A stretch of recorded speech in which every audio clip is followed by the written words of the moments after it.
بسم الله الرحمن الرحيم. السلام عليكم ورحمة الله وبركاته. magacaygu waa Cabdikariin Kaariye. maanta waxaan halka ku duubi doonaa gabay la magac baxay dameerciyay. gabaygaas wuxuu jawaab u yahay gabay uu soo tiriyay la yiraahdo ku jare oo reer Burca. gabaygaas oo yiri dameer dhaan raacday. gabay uma ahayn laakiin bal waan eegi doonaa insha Allah. gabaygana wuxuu dhacayaa sidana dhageys wanaagsan. qarankani uu dalaco daruuruhu tagay. dunida hore u martay dayaxu heegsaday.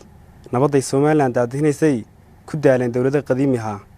damal weeyaan nabadu dacal wabi ku yaala.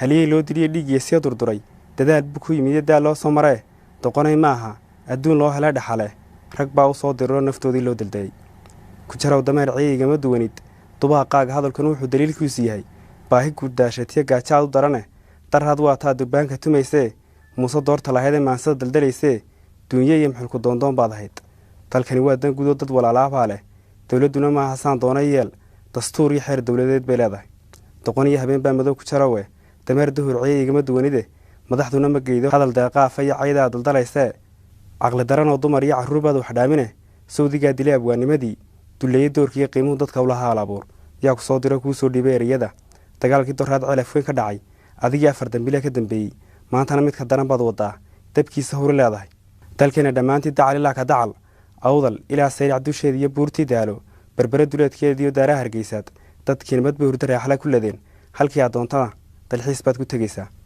dadkaygu colaadiya dagaalka nacab nabadana doonisteed iyo dadaalkeeda leh madaxduna daacad bay u yihiin idilkood ubaxa dilaacay baa la wada daawanaya dahabka dalkeena idil daadsan baa la wada dugsanaya dan guud bay namidaysay adna dabin baad dhigaysaa in la istile habaar baan dushaada suray ducana waan ka durkiye daa'ima wallahi oo dabnaha dhaqaaqi afka dacalku maroori dadkeena wuxuu isku diraa dagaal hurnaaya waxa dantooda Madiina isku soo dirkinay nabad adkeynaya ka weyn deeqsi weeyaan muuse dadku og yihiin deer adag weynina kaahinaadna adag tahay dana gaara ma laho dadku waa og yahay danta shacabka loo doortay u dadaalayaan labadu waduna sabab la yaqaan midna ma geeyo hadalka doqonnimada leh dib uga noqo ereyga dabnaha ka tiri dabinka dhigtay adu dambigiisana leedahay dilkaas sheegaysiya dagaalka ku baaqday godka adu qodaha ku eedeynana biixi dawladda tiri daanta barmay gaadhin waa beenta daldalaysay dabnaha baarkooda dariiqyada burciya dib casriintii bireeshka garoonka dawladda furtay wada aragtaa dadaalkii kulmiyada uga cadaa iyo wada aragtaa dekada barbaraad waxa dan guud hirgalay iska daba yimid dameerkaagan dilay kugu riin dab iyo halase